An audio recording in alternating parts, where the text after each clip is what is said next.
Dear students, a very warm welcome to all of you in my today's lecture of business communication.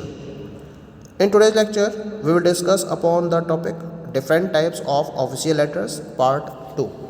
यानी कि जो previous lecture में मैंने आपसे topic discuss करना शुरू किया था, that was the different types of official letter, उसी को कंटिन्यू करते हुए आज के लेक्चर में हम further types of official letters को डिस्कस करेंगे।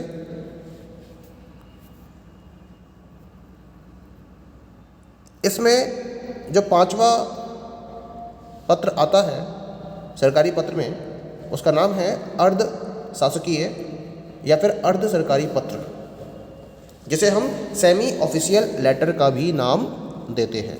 क्या होते हैं अर्ध शासकीय पत्र? अर्ध शासकीय पत्र में सरकारी पत्र के प्रारूप होते हैं। दोनों में केवल इतना अंतर होता है कि एक औपचारिक होता है और दूसरा अनौपचारिक। अर्ध शासकीय पत्र अनौपचारिक रूप से लिखे जाते हैं, जबकि शासकीय पत्र औपचारिक रूप से लिखे जाते हैं। इन पत्रों का रूप व्यक्तिगत होता है। जब एक अधिकारी व्यक्तिगत स्तर पर दूसरे अधिकारी से कोई जानकारी लेना चाहता है या किसी मुद्दे की तरफ ध्यान आकर्षण करना चाहता है, तो अर्ध शासकीय पत्र द्वारा यह कार्य किया जाता है। अधिकारी की यह इच्छा है कि दूसरा अधिकारी व्यक्तिगत रूप से कार्य को संपन्न करा ले, जिससे कार्यालय कार्य जल्द से जल्द संपन्न हो जाए, तब अर्ध सरकारी या अर्ध शासकीय पत्रों को लिखा जाता है। तो सिंपल सा कॉन्सेप्ट है अर्ध शासकीय पत्र का। ये क्या होते हैं? ये एक इनफॉर्मल लेटर्स होते हैं एक तरीके से, जिनको हम इनफॉर्मल वे में लिखते हैं। यानी कि जब किसी भी डिपार्टमेंट के अंदर एक ऑफिसर अपने व्यक्तिगत स्तर पर या अपने पर्सनल लेवल पर ये चाहता है कि जो दूसरा ऑफिसर है वो अपने काम को कंप्लीट कर ले, और जिससे कि जो कार्यालय के कार्य हैं या ये ऑफिस वर्क है वो जल्दी से जल्दी कंप्लीट हो जाए, तब इन सेमी ऑफिशियल लेटर्स को लिखा जाता है। इसके क्या क्या उद्देश्य रहते हैं? सबसे पहला उद्देश्य है, जब एक अधिकारी को ये लग रहा है किसी दूसरे अधिकारी की वजह से जो कार्यालय के कार्य हैं उनके संपन्न होने में देरी हो रही है, तब सेमी ऑफिशियल लेटर्स को लिखा जाता है। इसके अलावा अगर कार्यों को जल्दी से जल्दी ख़त्म कराना हो तो भी सेमी ऑफिशियल लेटर्स लिखे जाते हैं। जब पत्र प्राप्त करने वाला अधिकारी उस पत्र पर ध्यान ना दे रहा हो, यानी कि अपने ऑफिशियल वे में एक लेटर भेजा है लेकिन उस ऑफिशियल लेटर की तरफ अधिकारी द्वारा कोई भी ध्यान नहीं दिया जा रहा है, तो फिर आप सेमी ऑफिशियल लेटर को लिख सकते हैं। तो ये कुछ कंडीशंस हैं जिनमें सेमी ऑफिशियल लेटर्स को लिखा जाता है एक सरकारी अधिकारी द्वारा व्यक्तिगत स्तर पर दूसरे सरकारी अधिकारी को। इसका मैं एक यहाँ बात करूँगा उन मुद्दों की जिनको हमें ध्यान में रखना हो चाहिए जब हम एक अर्ध शासकीय पत्र को लिखते हैं। क्या क्या है वो मुद्दे, क्या क्या है वो बातें? पहला पॉइंट है इसके अंदर, यह पत्र व्यक्तिगत तौर पर लिखा गया है। इस पत्र का प्रारूप अनौपचारिक है। एक अधिकारी दूसरे अधिकारी को व्यक्तिगत नाम से इसे प्रेषित करता है।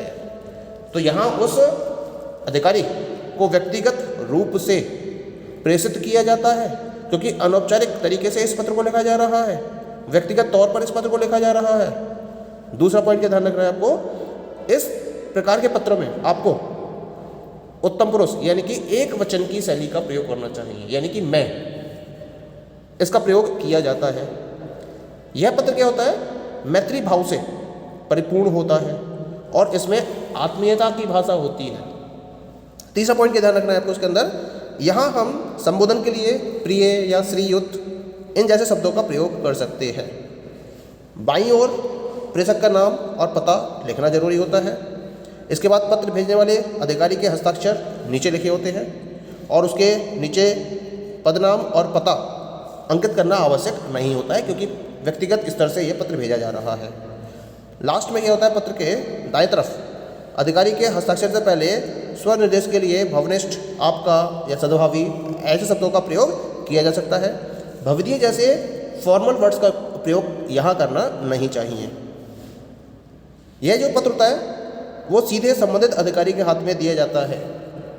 जो कंसर्न ऑफिसर है जिसको ये पत्र भेजना है, सीधे उसको दिया जाता है। ये जैसा होता है ना डाक सामग्री तरह, कार्यालय में नहीं खोला जाता इन पत्रों को, और ना ही सभी अधिकारियों के सामने इसको प्रस्तुत किया जाता है, क्योंकि व्यक्तिगत स्तर पर वार्ता चल रही है। इसी वजह से एक अधिकारी व्यक्तिगत तौर पर ही दूसरे अधिकारी को ऐसे पत्र भेजता है। अगर आपको लगता है कि आपको पत्र को गोपनीय रखना है और संबंधित अधिकारी के पास ही ये पत्र पहुँचे तो उसके ऊपर आप गोपनीय लिख देते हैं, जिससे क्या होगा, जो अन्य कर्मचारी हैं उसे भूल से भी खोलेंगे नहीं। और लास्ट में क्या होता है, जब पत्र प्राप्त करने वाले अधिकारी का नाम, पद और पता अंत में नीचे बाईं तरफ लिख दिया जाता है। तो ये कुछ बातें हैं जिनको ध्यान में रखा जाता है जब एक अर्धशासकीय पत्र लिखा जाता है। यह मैंने एक प्रारूप प्रस्तुत किया है आपके सामने। जैसे यहाँ पर रमेश महाजन, मानव संसाधन एवं विकास मंत्रालय दिल्ली के नाम पर यह पत्र लिखा गया है।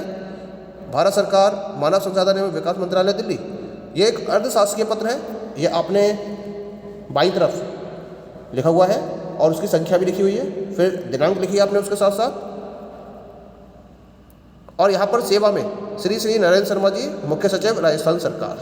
तो जो ऊपर है यहाँ भेजने वाले का नाम है और जिसको भेजा जा रहा है उसका नाम यहाँ लिखा हुआ है श्री नरेंद्र शर्मा जी। तो रमेश महाजन ने ये भेजा है इसको नरेंद्र शर्मा जी को, जो कि राजस्थान सरकार में मुख्य सचिव है।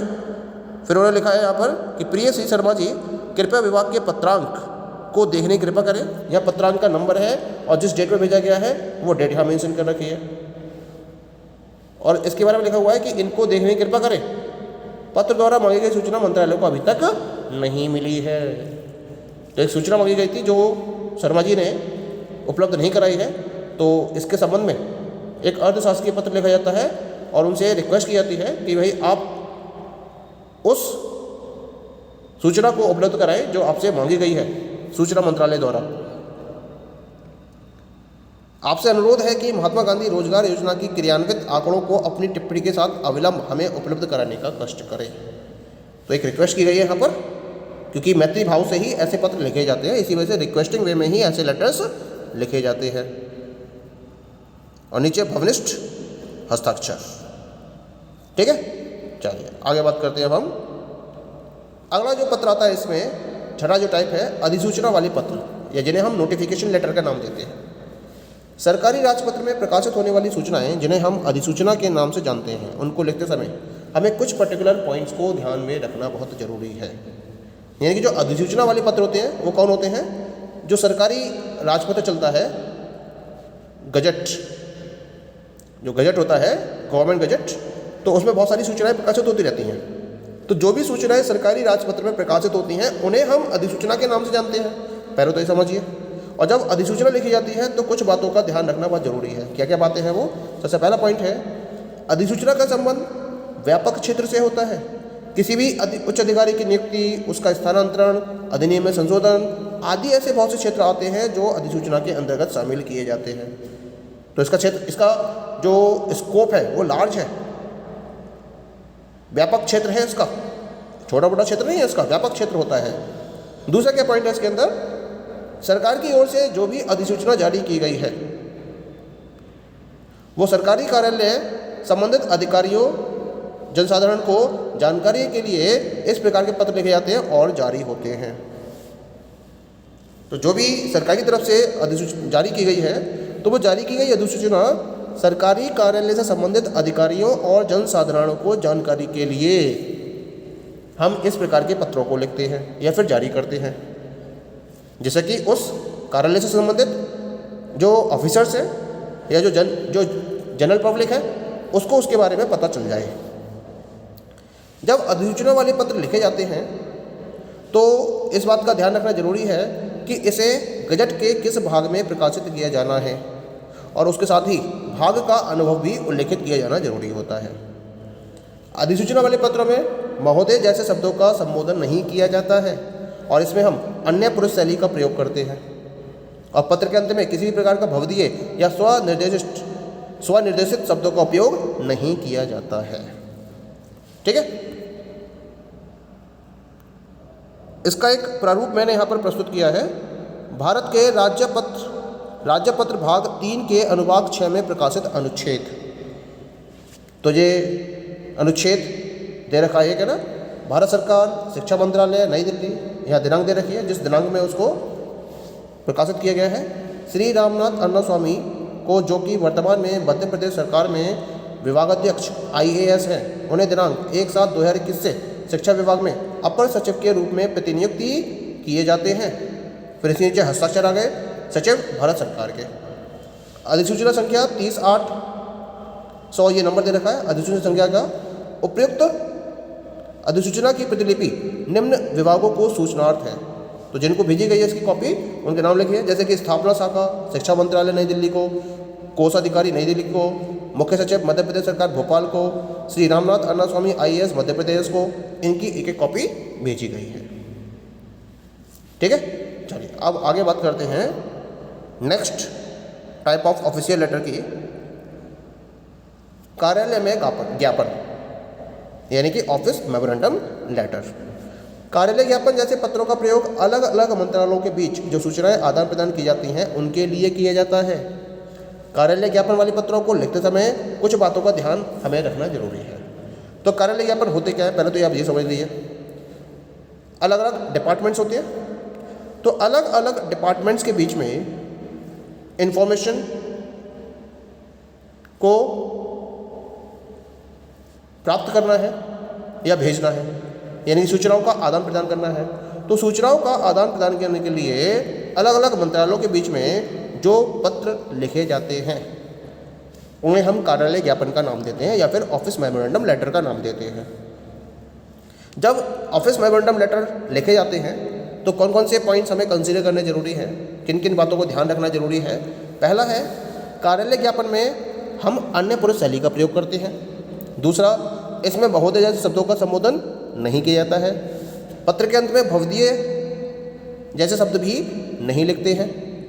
लेकिन पत्र भेजने वाले अधिकारी का नाम, हस्ताक्षर, पद और पता भी इस पत्र में अंकित नहीं किया जाता है, क्योंकि ये ऑफिस मेमोरेंडम होते हैं।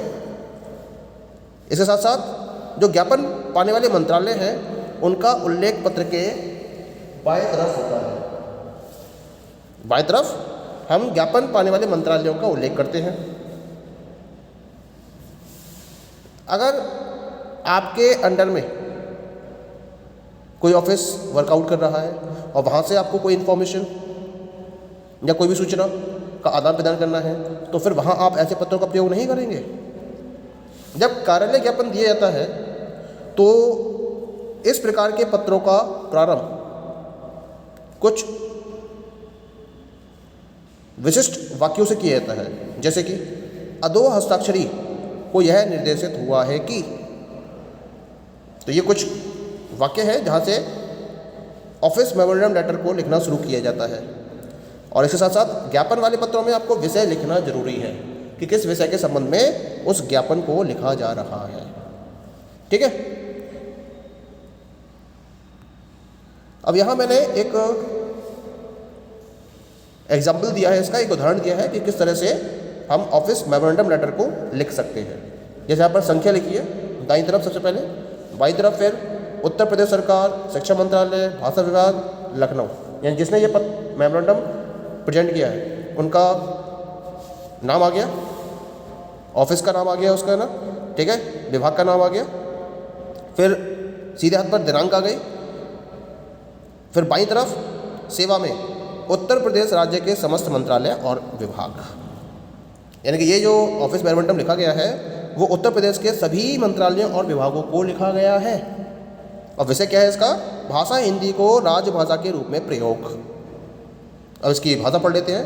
अधो हस्ताक्षरी को यह निर्देश हुआ है, शुरुआत हो गई इसकी इससे ना, जैसे मैंने आपको बताया था, अधो हस्ताक्षरी को यह निर्देश हुआ है कि भाषा हिंदी को राजभाषा के रूप में प्रयोग संबंधी शासनादेश, और ये शासनादेश दे रखा है, उसका दिनांक दे रखी है, की ओर ध्यान दें तथा निर्देशन का पालन जल्द से जल्द कराने के लिए समुचित व्यवस्था करें।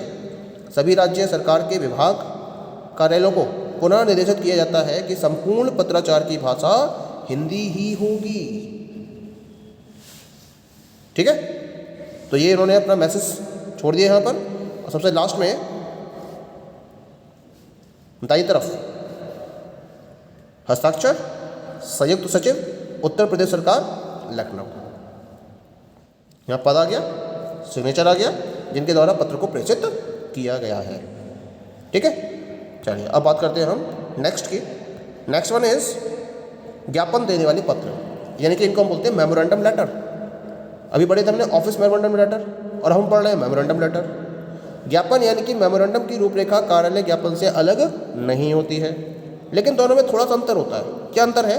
जो कार्यालय ज्ञापन है वो विभिन्न मंत्रालयों में भेजा जाता है, जबकि ज्ञापन मंत्रालयों के अंदर अर्थात विभागों के अंदर प्रयोग किए जाते हैं।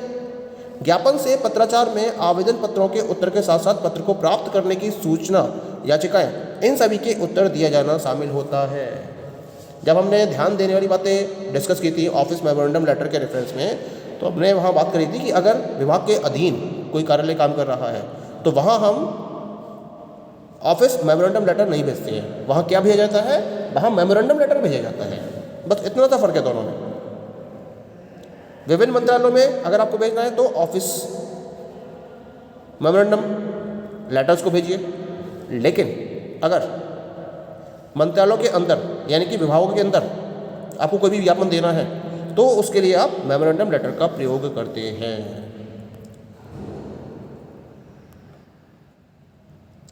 इसका एक प्रारूप है, नियम वही रहेंगे इसके भी सारे, जैसे कि ऑफिस मेमोरेंडम लेटर के थे। उदाहरण यहाँ संख्या दे रखी है। मध्य प्रदेश सरकार उच्च शिक्षा विभाग निदेशालय शिक्षा विभाग भोपाल और दिनांक दे रखी है। सेवा में श्री राम स्वरूप शर्मा, तो ये इनके अंडर में काम करने वाला डिपार्टमेंट है। उससे कंसर्न पर्सन को ये मेमोरेंडम लेटर भेजा जा रहा है। उनका नाम है, उनका एड्रेस दे रखा है, ठीक है, रीवा जिला भोपाल। विषय दे रखा है यहाँ पर शिक्षकों की तदर्थ नियुक्ति। श्री राम स्वरूप शर्मा जी को उनके आवेदन पत्र दिनांक 12/7/2021 के उत्तर में यह सूचना दी जाती है कि मध्य प्रदेश सरकार ने तदर्थ शिक्षकों की नियुक्ति के लिए आपके विद्यालय में अनुदान आयोग के द्वारा सभी निर्धारित नियमों को मान्य कर दिया है। आवेदन पत्रिका तथा नियमावली के तहत मात्र 100 मनी ऑर्डर इस कार्यालय के उप निदेशक अकादमी में भेजे। और नीचे यहाँ पे हस्ताक्षर सहित निदेशक उच्च शिक्षा। तो ये जो कहलाएगा, ये कहलाएगा मेमोरेंडम लेटर।